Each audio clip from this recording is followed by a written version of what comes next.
만왕의 왕이신 주님을 바라봐야 합니다.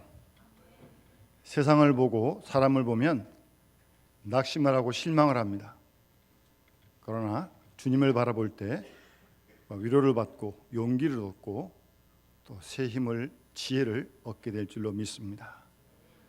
그럼 옆에 분들하고 인사합시다. 만왕의 왕이신 주님을 바라봅시다. 아멘. 예배 시간에만 바라보시는 게 아니고요, 일주일 내내 바라보셔야 됩니다. 살아계시니까요.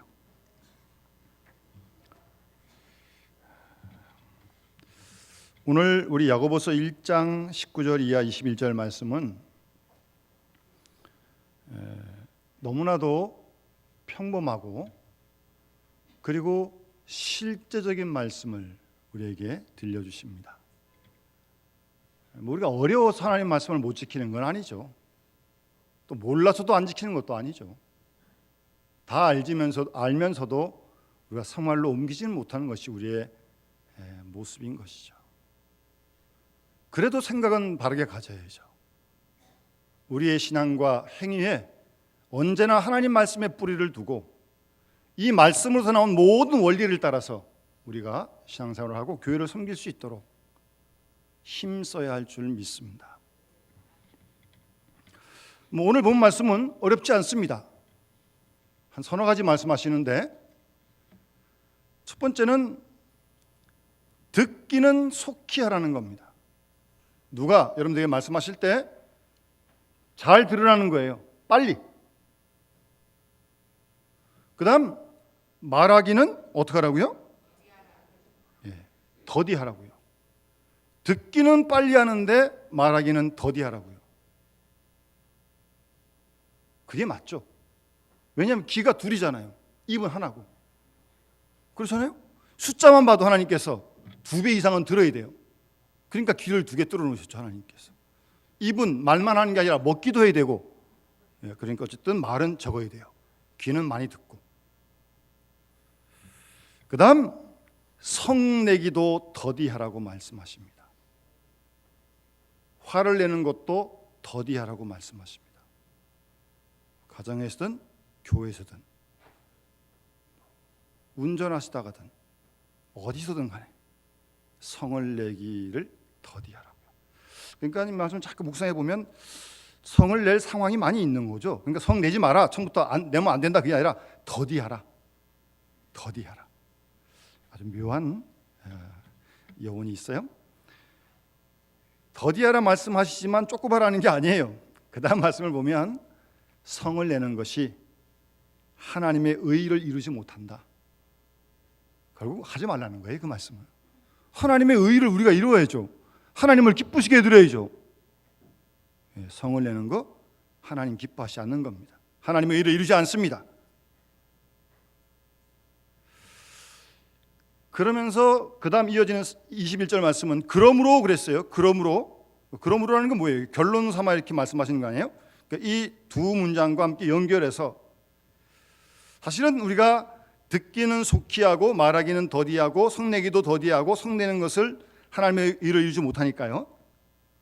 그럼 어떻게 하면 그럴 수 있느냐? 다 알죠. 몰라서 못하는 게 아니니까. 근데 이 마지막 21절 말씀에 그 원리를 말씀해 주고 있는 거예요. 모든 더러운 것, 넘치는 악 내어 버리라는 거예요. 그게 버릴 거예요. 오늘 제목에 버릴 거. 버릴 거는 더러운 것, 넘치는 악 버려라. 버릴 거고요. 그 다음 받을 건 뭐냐면 너희 영혼을 능히 구원할 바 마음에 심어진 말씀을 온유함으로 받으라라고 말씀하고 있습니다. 버릴 거는 더러운 거, 넘치는 악은 버리고요. 받을 건 뭐냐? 하나님 말씀을 받으라는 거예요. 그 말씀이 어떤 말씀이냐면 우리 영혼을 능히 구원할 말씀이에요.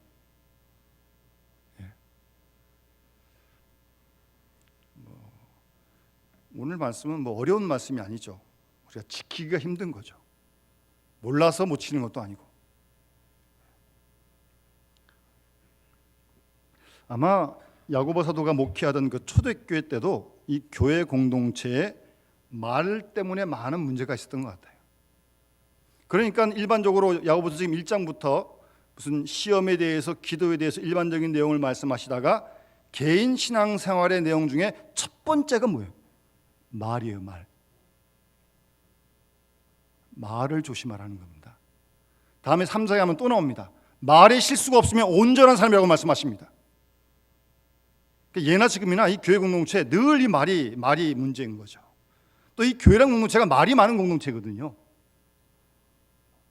여러분, 말 조심해야 됩니다.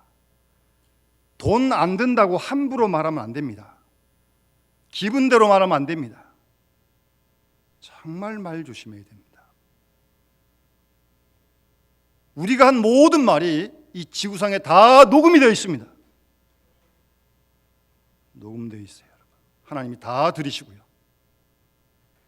말 조심하라는 겁니다. 결국. 간혹 보면 교회에서도 착실하게 신앙생활을 열심히 하다가 어떤 을 위해서 많이 애를 쓰면서도 한 번 잘못하다가 어쩌다 잘못된 그 말 한마디 때문에 신앙생활 자체가 그르치는 경우가 참 많이 있습니다. 참 안타깝죠.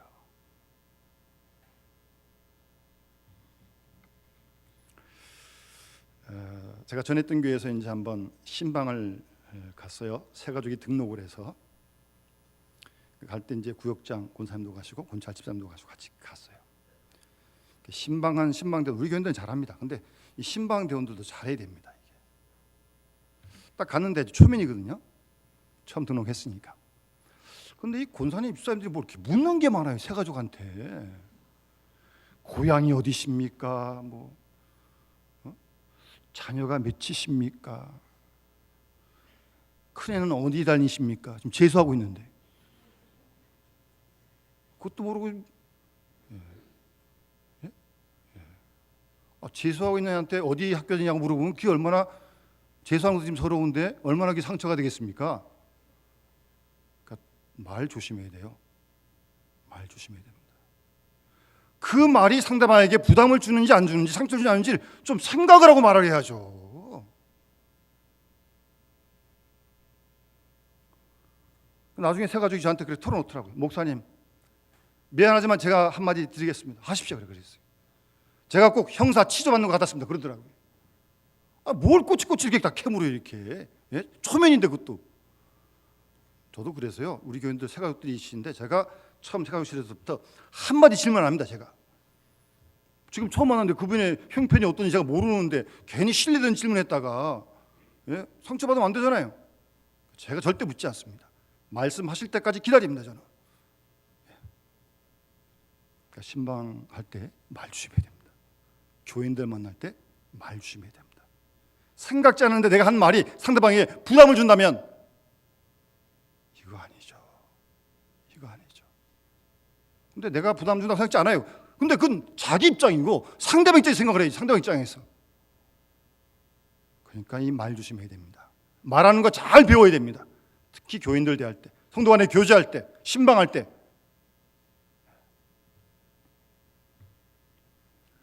그래야 성도 간의 교제가 올바르게 이루어지는 것입니다. 무심코 내뱉은 한마디가 상대방의 영혼을 상처받게 하는 그런 말이 돼서는 안 됩니다. 그런 의도가 아니에요, 내가. 그런데도 그럴 수 있다는 걸 알고 더욱더 조심해야 됩니다. 얼마나 우리가 의뢰스러운 말이 많고, 덕스러운 말이 많고, 위로하는 말이 많고, 힘주는 말이 많고, 용서하는 말이 많고, 화해하는 말이 얼마나 많이 있습니까? 예? 그런 말을 쓰기에도 모자라는데 혹시 우리의 말이, 우리의 언어가 상대방에게 상처를 주고 고통을 준다면 이 성도 간의 올바른 교제가 이루어지지 않는 것이죠. 내가 생각 없이 내뱉은 그 한마디 때문에 분란이 일어나고 교회가 파괴되어지고 하나님의 영광이 가려진다면 어떻게 책임을 지려고 해요? 아마 이런 문제, 실질적인 문제를 야고보 사도도 충분히 심각하게 경험했던 겁니다. 그래서 말 더디하고 듣기는 속히하고 성내는 거 더디하고 성내는 거 하나님의 일을 이루지 못하고 더러운 거 가득한 악 내버리고 우리 영혼을 구원할 하나님 말씀을 온유함으로 받으라고 그렇게 말씀하고 있는 것입니다. 그리스 철학자 제노라는 사람이 이런 말을 했대요. 사람은 귀가 둘이고 입이 하나다. 그런 말은 저도 할 수 있을 것 같아요. 사람은 귀가 둘이고 입이 하나잖아요. 그러니까 철학자도 이렇게 당연한 말을 하는 거예요. 어려운 말을 하는 게 아니고. 철학자가 말은 적게 하고 많이 들어야 된다. 그런 뜻에서 이제 그런 말을 했습니다. 우리 동양에도 입이 무거운 사람을 가리켜서 덕이 있다고 그렇게 말해왔고, 서양의 격언에도 웅변은 은이요 침묵은 금이다, 그런 서양 기원도 있습니다. 어쨌든 이 말을 조심해서 하는 것이 중요한데, 침묵이 금이라고 해서 또 말을 아예 안 한다, 또 이것도 골치 아픕니다.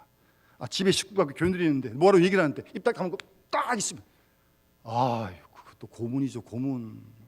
그런 사람하고 평생 한번 살아보십시오. 평생은 하루도 못 살 것 같아요.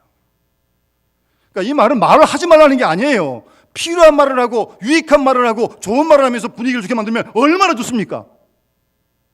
그러지 못하고 말을 잘못해서 실수해서 상처를 주고 고통을 주고 불난게 시키는 그런 일을 조심하라는 말이지, 말을 하지 말라는 게 아니에요. 말을 해야지. 어떻게 말을 안 합니까? 하나님도 입을 주셨는데.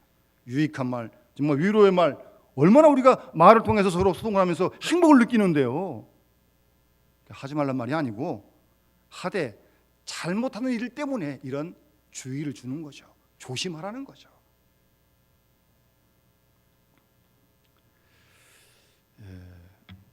그래서 잠언 말씀에도 보면요, 말이 많으면 허물을 면키 어려우나 입술을 제어하는 자는 지혜가 있다, 그런 말씀을 하는 겁니다.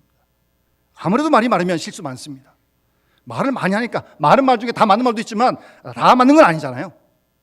그러니까 실수가 있고, 입술을 제어하는 사람이 지혜가 있다, 그런 말씀 있고요. 그리고 잠언 17장 28절 말씀에도 보면 미련한 자라도 잠잠하면 지혜로운 자로 여기우고 입술을 닫히면 슬기로운 자로 여기운다. 원래 미련한 사람이거든요, 이 사람이. 근데 말 안 하고 가만히 있으니까 지혜로운 자로 여겨진다는 거예요. 그러니까 입 다물고 가만히 있으면 반쯤은 성자가 됩니다. 남들이 어쨌든 간에 나가 어쨌든 간에 지혜로운 사람을 여길 거 아니에요? 어쨌든 이건 말을 더 조심하고 그런 뜻의 이런 말씀을 하고 있는 것입니다. 여러분, 사실은 어렵게 복잡한 생각을 할 필요 없습니다. 한번 우리가 입 다물고 있으면 되는데 그게 어렵죠. 쉽지 않아요. 그런데 우리의 입을 어쨌든 잘 다스려야 됩니다. 나오는 말이라고 절대 다 하지 마세요. 입을 잘 다스려야 됩니다. 말문을 잘 지켜야 됩니다. 그래서 많이 듣고 더디 말하라는 거예요. 그냥 귀에서 들어가지고 입으로 이렇게 바로 빠지면 안 돼요. 귀로 들어가지고 속으로 다 담궜다가 그랬다가 그 다음에 그렇게 나가도 늦잖아요. 어떤 그 젊은 부부가 결혼을 해서 이런 약속을 했다고 합니다. 둘이 이제 신혼여행을 가가지고 마주 앉아서 우리가 오늘 결혼한 날 참 기쁜 날인데, 좋은 날인데 앞으로 우리가 살 날이 매일 이러진 않을 것이 아니냐. 집사님 그렇죠? 아멘 하시네. 그렇죠. 결혼할 때처럼 사는 날이 맨날 좋으면 무슨 걱정을 하겠어요. 사는 게 그렇지 않거든요. 이런 일 저런 일 다 있죠. 살다 보면 무슨 말도 들리기도 하고 또 화날 일도 있고. 그럴 때 우리는 최소한 24시간 지난 다음에 말을 하자. 거기에 대해서 좀 언짢이 있고 좀 뭘 들었더라도 24시간은 지난 다음에 얘기를 하자. 그렇게 약속을 했어요. 근데 또 서로 좀 언짢을 일도 있고 살다 보면 또 무슨 얘기도 들리잖아요. 이렇게 좀 부정하게 보이기도 하고. 바로 말 안 하고 어쨌든 하루를 기다렸어요. 그러다 보니까 그 사람이 말한 거, 또 그 사람의 행동이 조금씩 이해도 되고, 그래서 그랬나? 내가 아는 사람 그런 사람 아닌데. 그리고 이렇게 막 확 치솟았던 화도 또 24시간 좀 지나가니까 조금씩 누그러들고. 그래서 이 부부가 평생 부부 삼하지 않았대요. 좋은 지혜 같더라고요. 여러분 혹 그러면 실천해 보세요. 지금부터 늦지 않았으면 괜찮습니다. 뭐 부부간에만 그냥 아니라 교회에서도 마찬가지입니다. 꼭 지금 팍 나가고 싶은 말을 일주일만 기다려보세요. 일주일만. 막 달라질 것 같아요. 우리는 뭐 일주일에 한 번씩 만나니까, 매일 만나는 건 아니니까. 여러분, 일반 우리 커뮤니케이션, 의사소통에 관한 연구에도 3대1의 법칙이라는 게 있습니다. 3대1의 법칙. 3분 듣고 1분 말하고, 3마디 듣고 1마디 말하고. 그런 3대1의 법칙이 있어요. 그게 대화의 비결이라는 거예요. 3분 듣고 1번 말하고, 3분 듣고 1분 말하고. 근데 사람들이 안 그래요. 이렇게 대화하다가 모르게 딱 말하잖아요. 말하면 알았어 그만 내가 너 속에 다 들어가 봤다. 그러면서 이제부터 이제 딱 끊어놓고 다 알았다는 거죠 벌써. 여러분, 근데 그렇게 하는 건 아닙니다. 큰 신뢰를 범하는 거예요. 설사 그 의도를 알았다 할지라도 그래도 안 되고, 또 그 의도가 아닐 수도 있고, 절대 말 자르지 마세요. 대화하고 회의할 때. 그거는 아닙니다.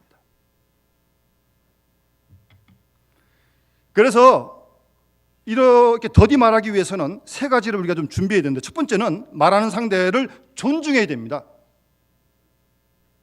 그런 마음이 있어야 기다리죠. 안 끊고. 그 다음에 그를 믿어야 합니다. 한 걸음 더 나가서 그 말하는 사람에 대해서 인내할 수 있어야 됩니다. 그래야 끊지 않고 더디 말할 수 있어요. 회의를 할 때도 마찬가지입니다. 여러분, 회의라는 게 뭐예요? 의견을 나누는 거 아니에요? 의견? 내 의견은 이렇습니다. 그쪽 의견은 이렇습니다. 그러면 되는 거 아니에요? 그게 회의 아닙니까? 근데 회의 시간에 뭘 의견을 말하면 다 듣지도 않고 알았어 그러고 또 이렇게 막 확 나옵니다. 그래서 어떻게 회의가 되겠어요 이게?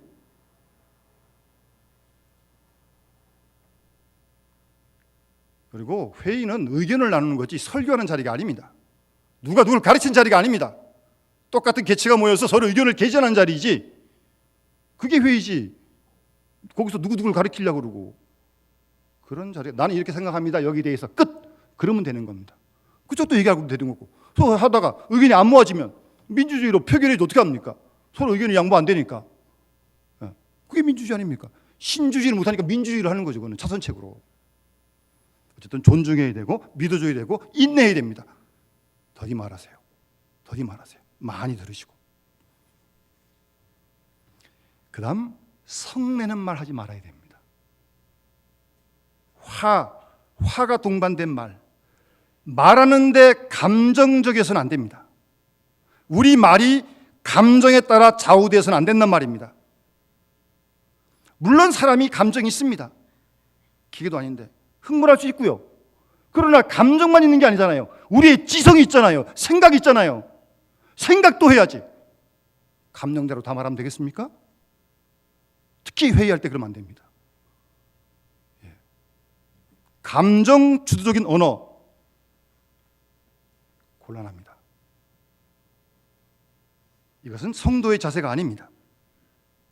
그러니까 급하게 말하지 마세요. 급한 감정에 휘말린 경로의 말 입 밖에 내지 마세요. 하나님의 의를 이루지 못합니다. 제 얘기가 아니고 성경 말씀이에요. 성경 말씀. 말이 화를 부르고 화가 말을 부르기도 합니다. 말을 하면 언제나 냉정한 지성이 함께 동반해야 합니다. 생각이 함께 따라가야 합니다. 정말 이 말이 사랑으로 하는 말인가? 이 말이 하나님께 맞는가? 생각해야지. 생각. 감정만 따라서 하면 안 되죠. 하나님이 감정도 주셨고 생각도 주셨는데 다 같이 생각하고 다 같이 느껴야죠. 그래서 더디하라는 거예요. 말하기를요. 생각도 해야 되니까. 그리고 사람의 성내는 것이 하나님의 의를 이루지 못한다고 말씀하시는 거예요. 성을 내는 것이 하나님 기뻐하시는 게 아니라는 말씀입니다. 심리학적으로 보면 이 화를 내는, 성을 내는 원인이 몇 가지가 있는데요. 첫 번째는 다 듣지 않기 때문에 성을 냅니다. 말하는 사람 끝까지 다 들어봤으면 그래서 그랬구나 하고 좀 그래도 그나마 이해를 할 텐데 다 안 듣고 처음만 딱 듣고 그러니까 이제 흥분이 되는 거죠. 그러면서 비판을 하려고 합니다. 비판. 여러분 절대 비판하지 마세요. 예수님께서 산상수훈에 보면 너희가 헤아린 헤아림으로 헤아림을 받을 것이라고 말씀하십니다. 비판받지 아니하려거든 비판하지 말라고 말씀하십니다. 우리가 그런 말씀을 듣고 배워 그리스도의 제자들인데 훈련하고 배워가야죠. 비판하지 마세요. 그리고 듣긴 듣는데 때로는 깊이 생각하지 않기 때문에 화를 내게 되는 겁니다. 듣긴 듣는데 좀 더 깊이 좀 더 생각을 해보고 좀 그 사람 입장에서 왜 그랬을까? 내가 아는 사람 그런 사람인데 더 깊이 생각하면 화 안 낼 수 있거든요. 듣긴 듣는데 깊이 생각하지 못하기 때문에 성이 나고 화가 나는 것이고요. 그리고 화를 낸다고 하는 것은 마치 자신이 하나님의 심판 자리에 앉은 그런 심정입니다. 그런 마음이니까 화가 나는 거예요. 여러분, 우리는 똑같은 사람이고 똑같은 피조물이지 내가 하나님 아닙니다. 내가 하나님의 의를 대변하는 자격 없습니다. 조심해야 됩니다. 그리고 그 말을 하게 됐을 경우에 결과를 먼저 생각하면 그렇게 성내지 않죠. 화내지 않죠. 여러분 화내고 성내고 말한 말 결과 좋은 거 볼 수 있습니까? 좋은 결과 없습니다. 결과를 생각한다면 그렇게 화내지 않습니다. 성내지 않습니다. 그러니까 무슨 어떤 의견을 얘기하려면 작은 잘 설명을 하면 상대가 바보가 아닌 이상 알아들을 거 아니겠어요.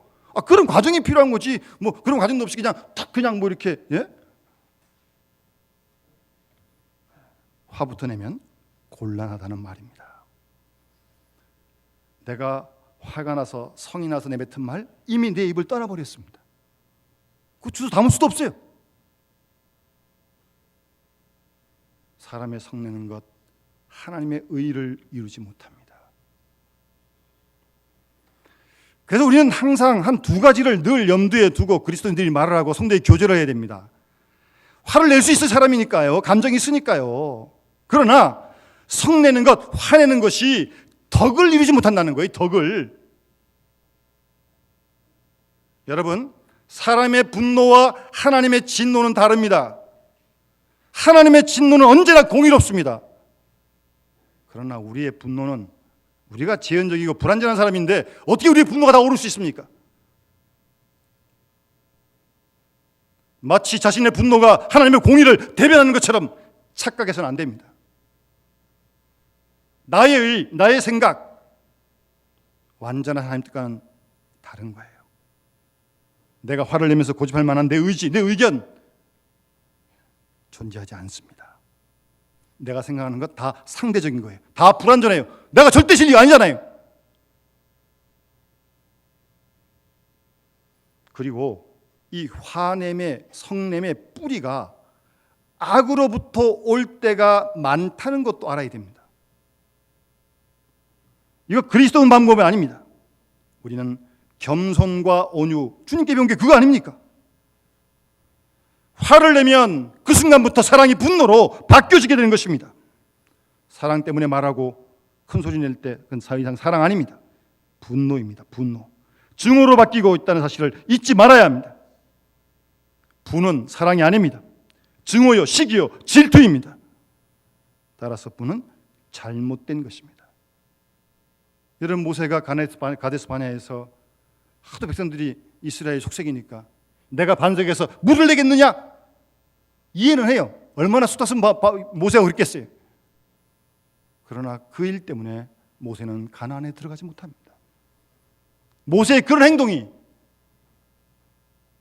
하나님의 거룩함을 드러내지 못한 겁니다.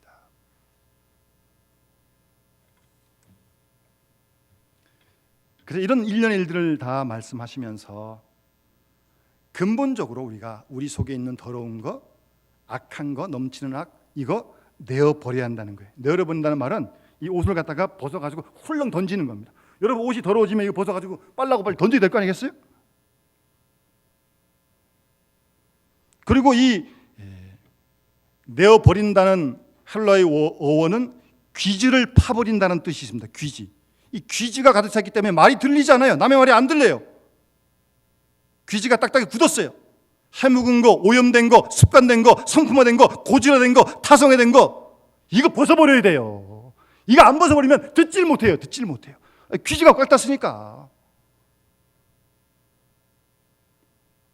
예레미야 4장 3절 말씀에도 너희 묵은 땅을 갈고 가시던 부석에 파종하지 말라고 말씀하십니다. 묵은 땅, 고질화된 것, 자문인 줄 모르고 있는 것, 체질화된 것, 그거 갈아야 됩니다. 그래야 들립니다.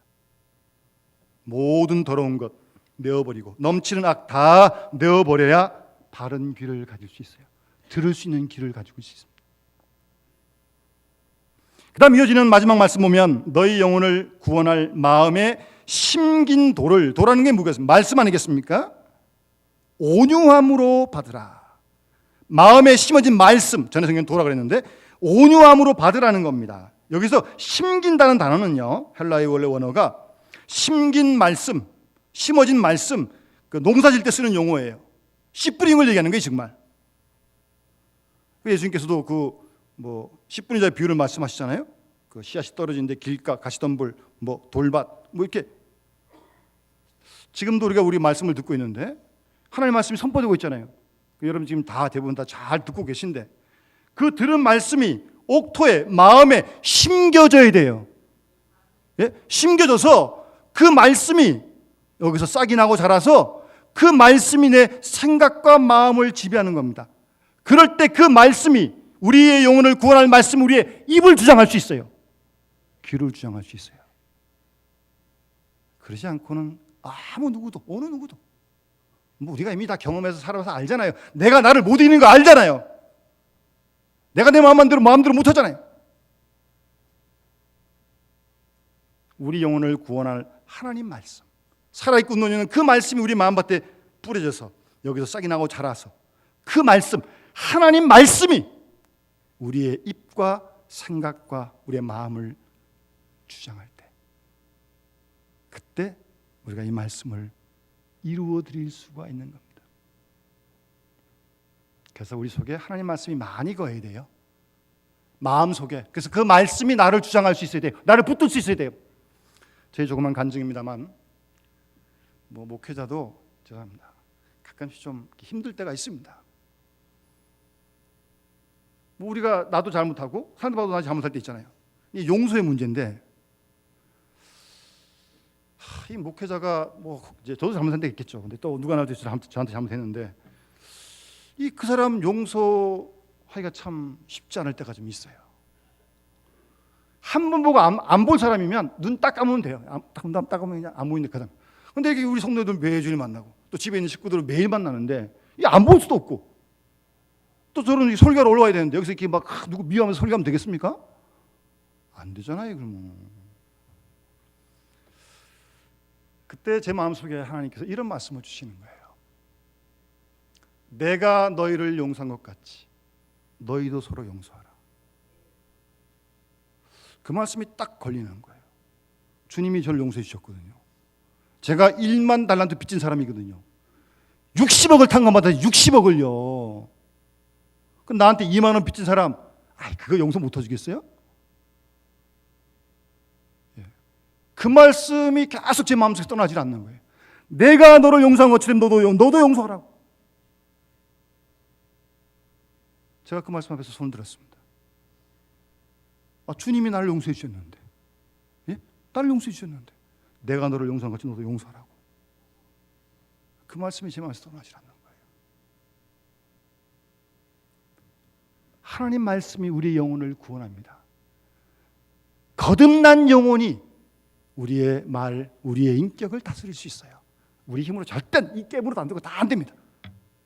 하나님 말씀이 우리 속에 심겨지시고 뿌려지고 싹이 나고 자라서 그 말씀이 우리 입을 붙들고 생각을 붙들고 그 말씀 우리의 인격을 붙들 때 우리가 그리스도의 사람으로 조금씩 변화될 줄로 믿습니다.